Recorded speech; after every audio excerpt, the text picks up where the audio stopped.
Hoje nós vamos continuar a terceira parte da nossa série de estudos sobre uma das passagens mais conhecidas da Bíblia, que é quando Jesus ele diz: eu sou o caminho, a verdade e a vida. Ninguém vem ao Pai senão por mim. Vamos entender o que é que Jesus quis falar quando ele disse que ele era a vida e qual é a profundidade do ensino de Jesus.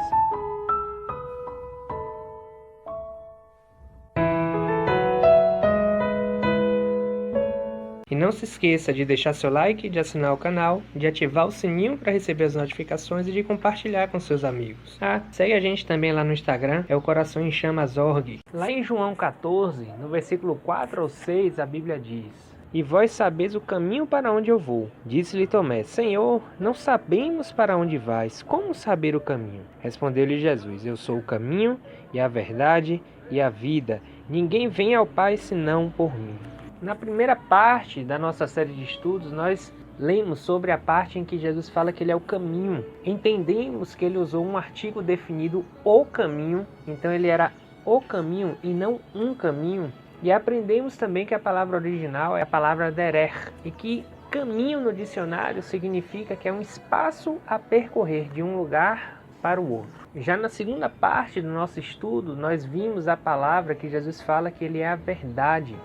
Palavra do original emet, que significa verdade, mas uma verdade firme, com firmeza, uma verdade que você pode confiar. Entendemos que a verdade não se cria, a verdade se busca conhecer. E que Jesus ele estava falando que a verdade começa em mim, passa por mim e termina em mim. Se você ainda não viu algum desses dois vídeos anteriores, eu vou deixar o link na descrição para que você possa acompanhar a série de estudos corretamente. E antes da gente prosseguir para falar sobre a vida, eu queria ler só mais um versículo da Bíblia, que está lá em 1 João, no capítulo 5, no versículo 20, que a Bíblia diz: Também sabemos que o Filho de Deus é vindo e nos tem dado entendimento para reconhecermos o verdadeiro. E estamos no verdadeiro, em seu Filho, Jesus Cristo.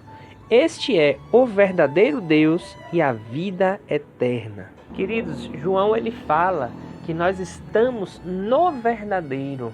E ele conclui falando que o verdadeiro Deus é Jesus Cristo. Queridos, João ele fala que nós estamos no verdadeiro. E ele diz que Jesus é o verdadeiro Deus. E ele ainda conclui falando que ele é a vida eterna. Queridos, se há verdadeiro, há falso. Se há vida, há morte. Como a gente pode ler lá em Romanos 6, no versículo 23, que a Bíblia diz: Pois o salário do pecado é a morte, mas o dom gratuito de Deus é a vida eterna em Cristo Jesus, nosso Senhor. Curioso como a Bíblia fala que o salário do pecado é a morte. O salário nada mais é do que uma consequência. O seu salário é a consequência do seu mês de trabalho. E a Bíblia fala que a morte é a consequência do pecado. Porém, a Bíblia fala que a vida eterna é um dom gratuito de Deus. E aí ele completa falando em Jesus Cristo, o nosso Senhor. A gente precisa entender que o pecado ele gera uma dívida, e essa dívida nos leva à morte. Porém, para pagar essa dívida, não podemos nós que somos pecadores pagar. Porque a Bíblia fala que, por acaso, pode um cego guiar outro cego? Pode um pecador morrer por outro pecador? Por isso que Jesus ele veio e ele foi santo e nunca pecou. E a Bíblia fala que aquele que nunca pecou, ele se fez pecado por nós. Então por isso que só através de Jesus a gente tem a vida, porque só Ele foi capaz de morrer por nós. A palavra que Jesus usou aqui no original para falar que Ele era a vida foi a palavra Raim, que significa de fato vida. E os judeus, eles até hoje em dia utilizam essa palavra como saudação. Por exemplo, quando eles vão fazer um brinde, eles falam Lehaim, que significa para a vida. Seria mais ou menos o que a gente aqui no Brasil fala como saúde. E aí eu queria te contar uma história que está lá no livro de Lucas, no capítulo 7, que fala de uma viúva conhecida como a viúva de Naim. E além de ser viúva, a Bíblia conta que ela estava num cortejo fúnebre do seu único filho. E uma multidão compadecida por ela seguia ela no cortejo. E qual era o grande problema aqui? é que nessa época, diferente da época atual, as mulheres elas dependiam 100% dos seus maridos. E quando os maridos morriam, os filhos eles precisavam assumir as mães, para que a mãe não ficasse desamparada. E aí a gente vê uma mulher que já era viúva perder o seu único filho. Muito provavelmente essa mulher ela ficaria desamparada e teria que mendigar para poder sobreviver. E daí entra a importância do porquê a Bíblia fala tanto que nós devemos ajudar órfãos e viúvas.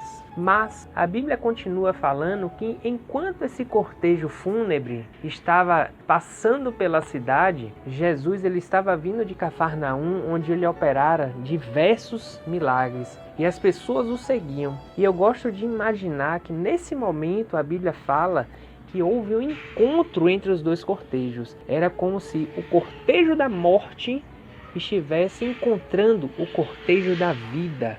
E nesse encontro, a vida prevaleceu. A Bíblia fala que Jesus ele toca no esquife do morto, que era como se fosse o caixão, e o morto ele ressuscita. E tudo isso a Bíblia diz que Jesus fez por compaixão da viúva. Queridos, a morte não tem poder sobre a vida que está em Cristo Jesus. E por isso eu quero concluir lendo João 11, versículos 25 e 26, que a Bíblia diz: Disse-lhe Jesus: Eu sou a ressurreição e a vida. Aquele que crê em mim, ainda que morra, viverá. E quem vive e crê em mim, não morrerá eternamente. Você crê nisso? Assim como Jesus perguntou aqui, eu pergunto a você: você crê nisso? Semana que vem nós concluiremos a última parte dessa série de estudos. Sim, existe ainda uma quarta parte que a gente vai ser ministrado na próxima semana. Que o Senhor Jesus te abençoe.